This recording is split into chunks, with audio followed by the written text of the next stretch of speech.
Hello friends, मैं कमलेश कबीर आपका एक बार फिर स्वागत करता हूं इस नए एपिसोड में। आज हम बात करेंगे पढ़ाई से रिलेटेड, और पढ़ाई में भी अगर हम बात करें तो आज हम स्पेशली बात करेंगे मैथमेटिक्स के ऊपर। क्योंकि जब हम मैथ्स की बात करते हैं तो मैथ्स जो है वो दो तरीके से वर्क करती है और दो तरीके से ही वो हमारे सिलेबस का पार्ट होती है। दोनों तरीके कौन से हैं? एक होती है मैथमेटिक्स जिसको हम कहते हैं कैलकुलेशन, और दूसरा आता है कॉन्सेप्ट। जब जैसे एक बच्चा जो है वो 9th क्लास में है, 6th क्लास में है, 4th क्लास में है, ग्रेजुएशन की तैयारी कर रहा है, या फिर हम बात करें चाहे वो कॉम्पिटिटिव एग्जाम्स की बात, तो अगर वो किसी भी चीज की अगर वो तैयारी कर रहा है, सिलेबस देखता है, तो सिलेबस में दोनों चीजें होती है। एक कॉन्सेप्ट होता है और दूसरा कैलकुलेशंस होती है। लेकिन हमने ये भी देखा है कि मैथमेटिक्स से जो है वो ज्यादातर बच्चे जो है वो डरते हैं। जैसे ही मैथ्स का हम नाम लेते हैं तो मैथ्स का जैसे होता है ना कि एक फोबिया सा उनके ऊपर हावी हो जाता है। और ये बेसिकली हर स्कूल की और हर बच्चे के साथ में ये प्रॉब्लम्स आती है। बहुत कम बच्चे होते हैं जो मैथमेटिक्स में इंटरेस्ट लेते हैं, और ऐसा इसलिए होता है क्योंकि बचपन से ही जब वो बच्चा छोटा होता है तो उसके बाद में जब वो पढ़ाई करता है तो पढ़ाई में हमने देखा कि शुरू में जो मैथमेटिक्स होती है वो कैलकुलेटिव बेस्ड होती है। सारा जो है वो कैलकुलेशन पे फोकस किया जाता है, कैलकुलेशन ही आती है। और कैलकुलेशन जब आती है तो प्रॉब्लम भी बेसिकली बच्चों को जो है वो कैलकुलेशंस में ही आती है, क्योंकि कॉन्सेप्ट तो समझ में आ जाता है, लेकिन बच्चा जब किसी भी क्वेश्चन को अटेम्प्ट करता है, उसको सोल्व करने की कोशिश करता है, जब वो लास्ट में जाता है तो हमने देखा है कि लास्ट तक जाते जाते जो है वो कैलकुलेशन में, चाहे वो डिवाइड हो, चाहे मल्टीप्लाई हो, चाहे एडिशन हो, चाहे सब्सट्रैक्शन हो, तो वहां पे जाके वो गड़बड़ स्टार्ट कर देता है।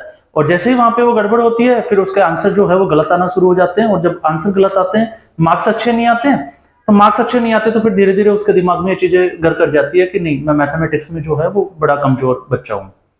तो यहाँ पे जब हम शुरू करते हैं मैथमेटिक्स की, तो मैथमेटिक्स की जब हम शुरू करेंगे तो मैथमेटिक्स में सबसे पहले हम बात करेंगे कैलकुलेशन में, और कैलकुलेशन में भी हम बात करेंगे टेबल्स की। तो आज का हमारा जो टॉपिक होगा वो टॉपिक होगा कि टेबल जो है वो कैसे लर्न करें, क्योंकि टेबल का एक बहुत बड़ा रोल होता है। चाहे हम मल्टीप्लाई की बात करें, चाहे हम डिविजन्स की बात करें, दोनों ही चीजों में जो है वो टेबल टेबल अपना एक इंपॉर्टेंट रोल जो है वो प्ले करती है। और टेबल जो है यही बच्चों को याद नहीं होती। तो आज हम इस पूरे एपिसोड में बात करेंगे कि टेबल्स को हम इजी वे में कैसे लर्न करें। और जब हम टेबल की बात करते हैं तो आपको मैं बेसिकली बता देता हूं, क्योंकि जितने भी जो स्कूल्स वगैरह या कोचिंग इंस्टीट्यूट्स वगैरह जो भी है वो पढ़ाते हैं, तो वो कहते हैं कि टेबल जो है वो हमें क्रेमिंग, मतलब बार बार उसको रिपीट करना, रिपीट करना, रिपीट करना, रट्टा मारना और उसको याद कर लेना। लेकिन हम उसमें उसकी बात नहीं करेंगे। मैं आपको सीधी और सिंपल बात करूंगा, और जो है मेरा सिर्फ एक ही मानना है कि कोई भी बच्चा हो उसको 2 to 9 बस ये टेबल जो है उसको आना जरूरी है। और 2 से लेके 9 तक जो है वो हर बच्चे को जो है वो टेबल लगभग लगभग आती है। बेसिकली कुछ एक दो बच्चे होते हैं, 1 और 2% बच्चे जो 7, 8 और 9 की टेबल्स में थोड़ा सा मिस्टेक करते हैं। बाकी बच्चों को 2 to 9 तक जो है वो टेबल आती ही आती है।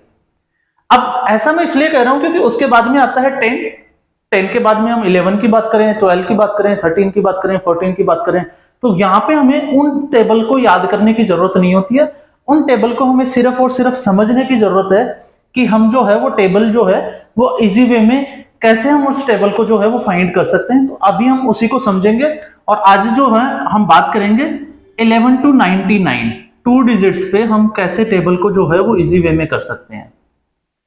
और जब हम इसकी बात करते हैं, जैसे 2 और 9 तक की टेबल होगी, 9 के बाद में आ गया 10 में हमने देखा है कि हमने 1 से लेके 10 तक हम काउंटिंग लिखते हैं और 0 0 लगा देते हैं। तो कुछ जगह पे तो जो है वो बच्चों को कुछ ट्रिक्स तो पता होती है, जैसे 11 में 1 2, और हमने देखा है कि बच्चे क्या करते हैं 1 2 फिर 3 4 5 6 7 और लगातार वो इसी वे में चलते रहते हैं। तो ये हो गई उनकी 11 की टेबल।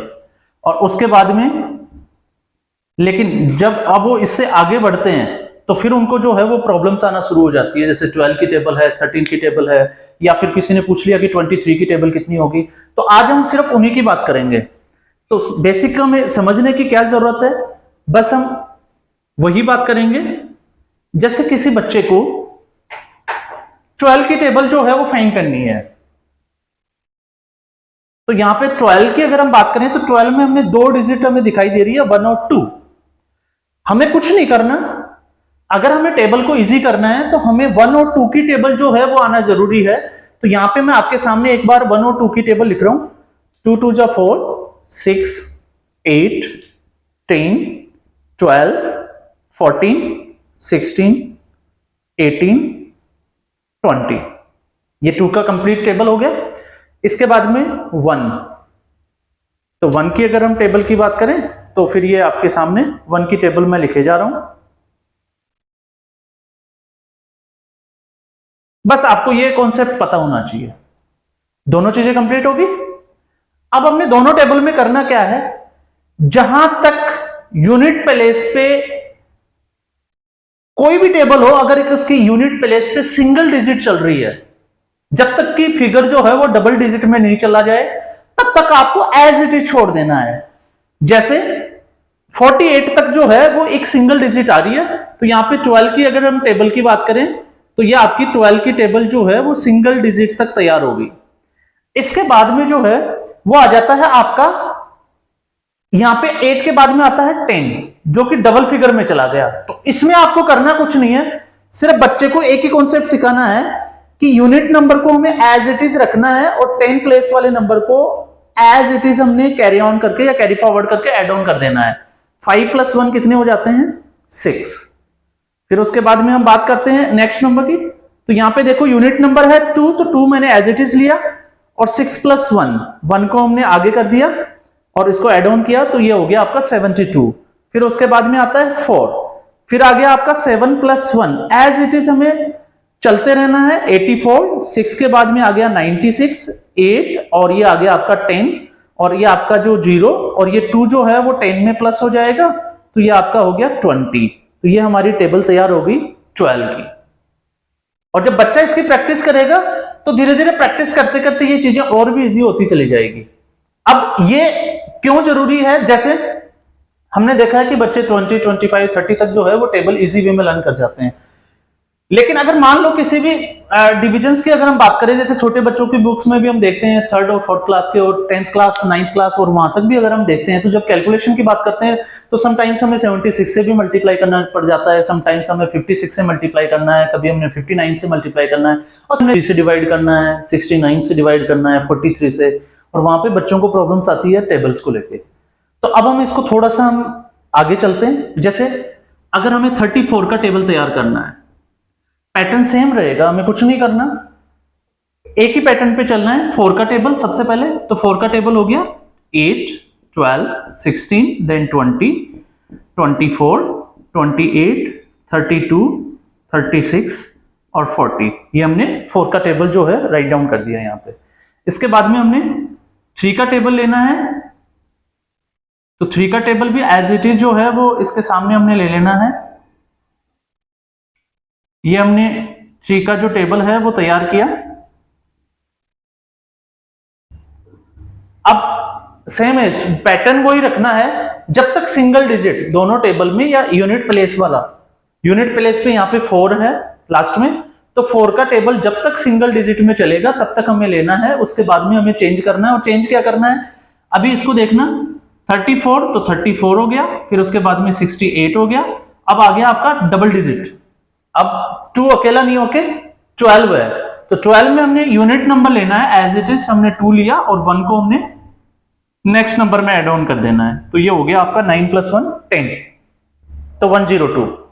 ठीक, ऐसे ही 6 की बात कर रहे हैं, तो 1 + 12 ये हमारा आ गया 13, 136, 0, फिर ये आ गया हमारा 17, फिर आ गया 4, 2 को हमने 18 में प्लस किया तो ये आ गया हमारा 20, 8 को एज इट इज लेना है, तो 8 को हमने एज इट इज लिया, 21 में ये लिया तो 23, फिर उसके बाद में 2 को एज इट इज लिया, 24 में हमने 3 ऐड करना है तो ये हो गया हमारा 27, 6 को एज इट इज लेना है और 27 में हमने 3 ऐड करना है तो ये 30 हो गया, और फिर उसके बाद में 3 40, तो ये हमारा जो है वो 34 का टेबल जो है वो तैयार हो गया।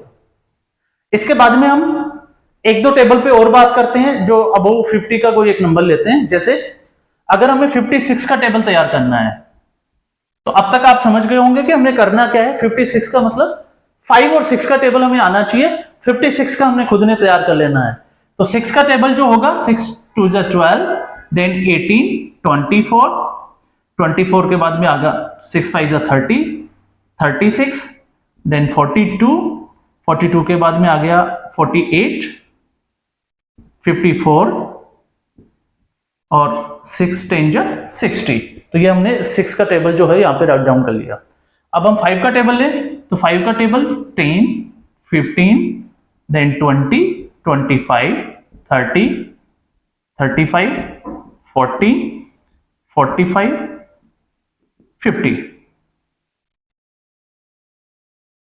अब हमने कुछ नहीं करना, हमने देखा कि 56 2 जा, जब हम 2 की बात कर रहे हैं तो यहीं पे जो है वो चेंज हो जाता है, ये डबल फिगर में आ जाता है।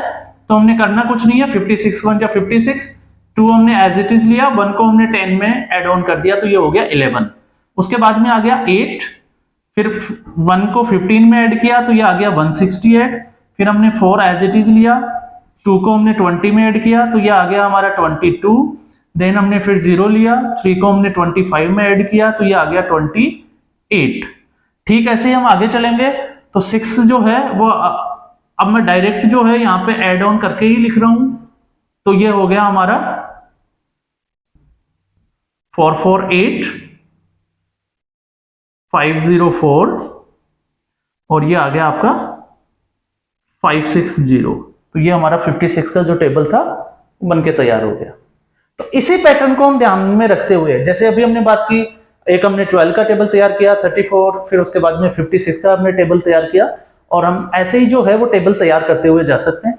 बस काम क्या करना होता है, जब भी हम मैथमेटिक्स पढ़ते हैं तो मैथमेटिक्स में कई बार हमने देखा कि चीजें समझ में बहुत जल्दी आती है। ऐसा क्यों होता है? क्योंकि ये एक प्रैक्टिकल सब्जेक्ट है। इसके अलावा जैसे हम साइंस की बात करें, एसएस की बात करें, या और कोई लैंग्वेज सब्जेक्ट है, तो टीचर्स हमें बोलते हैं कि आप क्रेमिंग कर लो, तो वहां पे हमें लर्न करना होता है, यहाँ पे हमें लर्न नहीं करना होता, यहाँ पे हमें प्रैक्टिकली इसको अंडरस्टैंड करना होता है। और जब कोई चीज हमें अंडरस्टैंड समझ में जब वो चीज आ गई तो फिर हमें जरूरत होती है उसकी प्रैक्टिस, क्योंकि practice make a man perfect, और जितने हम प्रैक्टिस करेंगे हम उतने उसके क्लोज चलते जाते चले जाएंगे। तो यहाँ पे करना कुछ नहीं है, बस बच्चों को 2 टाइम्स, मैं यहाँ पे एक बार की बात नहीं करूंगा, 2 बार मैं बात करूंगा, 2 टाइम्स जो है 11 to 99 की अगर हम ठीक इसी पैटर्न पे अगर टेबल लिखवा लेते हैं तो उसके बाद में मुझे नहीं लगता कि लाइफ टाइम उनको जरूरत होगी टेबल में। जहां पे हम मल्टीप्लाई और डिविजन्स की बात करते हैं तो यहाँ पे उनकी ये दोनों चीजें जो है वो आसान हो जाती है। तो आज के एपिसोड में बस हम बात करेंगे कि छोटा बच्चा हो, चाहे कॉम्पिटिटिव एग्जाम्स की तैयारी कर रहे हो, चाहे एकेडमिक का जो बच्चा हो, 10th 11th 12th जो भी बच्चा है, अगर उसको टेबल्स की ही प्रॉब्लम आती है या मैथमेटिक्स का, क्योंकि ये बेसिक कॉन्सेप्ट हम यहीं से शुरू करते हैं और इसके बाद में हम शुरू करेंगे कि हम आगे से जो है वो चीजों को कैसे इजी कर सकते हैं। तो ये सिर्फ छोटे बच्चों के लिए भी उतना ही यूजफुल है जितना कि कॉम्पिटिटिव एग्जाम्स वालों के, क्योंकि कॉम्पिटिटिव एग्जाम्स में भी हमने देखा है कि वहां पे जब हम पेपर को सॉल्व करते हैं तो हमें टाइम्स जो है वो बहुत कम मिलता है, क्वेश्चन बहुत ज्यादा होते हैं, तो उस सिचुएशन में आपको सारे कॉन्सेप्ट क्लियर होने चाहिए। अब इसके बाद में मान लीजिए अगर किसी बच्चे को कोई मल्टीप्लाई करना है तो मैं मल्टीप्लाई के लिए एक स्पेशल जो है वो एपिसोड बनाऊंगा कि कैसे हम इस टेबल की हेल्प लेके, जैसे 34 का डायरेक्ट हमें जैसे 8 टाइम्स या 7 टाइम्स निकालना है तो वो डायरेक्ट जो है वो कैसे निकालें, उसको हम कैसे इजी कर सकते हैं, उसके लिए मैं आगे एक एपिसोड जरूर बनाऊंगा। उस एपिसोड में सिर्फ हम यही सीखेंगे कि हम मल्टीप्लाई कैसे करें और साथ में डिवीजन वाले में जाके और उसको डिवाइड कैसे करें। तो ये दोनों चीजें आगे वाले एपिसोड में आपको देखने को मिलेगी। तो फ्रेंड्स, आज के इस एपिसोड में बस आपके लिए इतना ही, और मैं उम्मीद करूंगा कि आप इसमें जो है वो बैठ के एक बार अगर कॉन्सेप्ट समझ में आ गया, अगर कॉन्सेप्ट समझ में नहीं आएगा तो आप वीडियो को वापस से रिवाइज करें, दोबारा देखें, और दोबारा देखने के बाद में आप इसकी प्रैक्टिस को जो है वो 2 टाइम्स जरूर करें। इसके अलावा आपकी कोई प्रॉब्लम्स होती है तो आप कमेंट बॉक्स में जाएं और वहां पे जो है अपने क्वेश्चन जो है, आपके डाउट्स जो है वो आप छोड़ सकते हैं। मैं कोशिश करूंगा कि नेक्स्ट एपिसोड में मैं उनको सॉल्व करूं। और साथ में अगर ये वीडियो आपको अगर अच्छा लगता है और लगता है कि हमें इसको शेयर करना चाहिए तो बाकी बच्चों के लिए इसको हमें और ज्यादा से ज्यादा शेयर भी करें। Thank you.